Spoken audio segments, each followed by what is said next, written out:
Good job. You're doing really well today.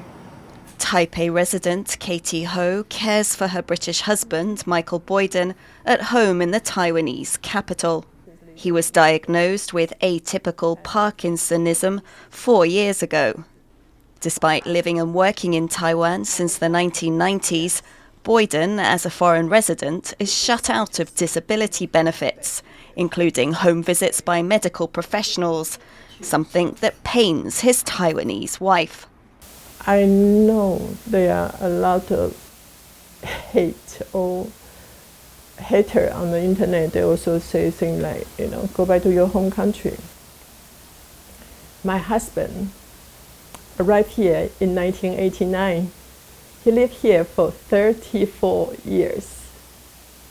He left his homeland, UK, in his early 20s, where he lived longest, here.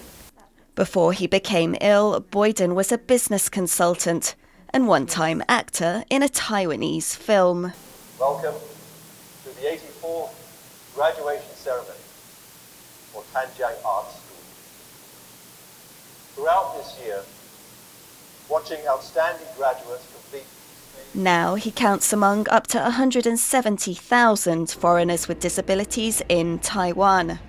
But only foreigners from Japan can claim disability benefits because of a long-standing reciprocal agreement between Taiwan and Japan. With symptoms similar to Parkinson's disease, in the past 18 months, Boyden lost all ability to communicate and now has to be fed through a tube in his stomach every 2 hours. His wife has to keep working to pay for his care. Without a disability certificate from the government, foreign residents can't apply for subsidised medical services or equipment like wheelchairs, and they can't even park in a disabled parking space. A campaign is on to change that. A petition demanding equal rights garnered more than 1,000 signatures, spearheaded by a non-profit group, Crossroads, which pushes for a more internationally friendly Taiwan. As far as Taiwan's currently ramping up its efforts to attract talent due to brain drain and an aging population, Taiwan also needs to kind of look at this issue and this glaring issue, and I think about in terms of not just attracting talent to Taiwan, but how do you retain talent? The Ministry of Health and Welfare says, considering Taiwan's limited resources, it formulates policies and regulations based on the principle that Taiwan's social welfare system should protect the basic rights of citizens.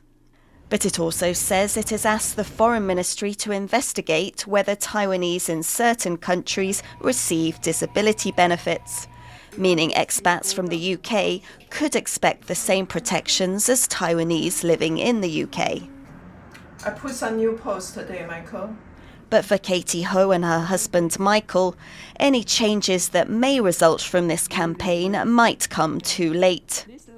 He really loved Taiwan. Like the people here love the good, bad, and ugly. He loved it. And recently, I think more. I just feel like, I'm so sorry. Taiwan doesn't love you back. That's how strongly I feel. Ho has learned to look after Boyden without help from the state. In the afternoons, she sits with him, reading updates on social media, and they look at photos of their children and grandchildren.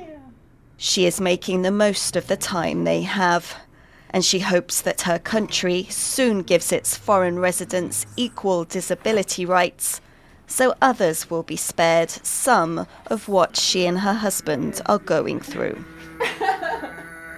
What's that for? What's that for? Klein, Wang and Louise for TaiwanPlus.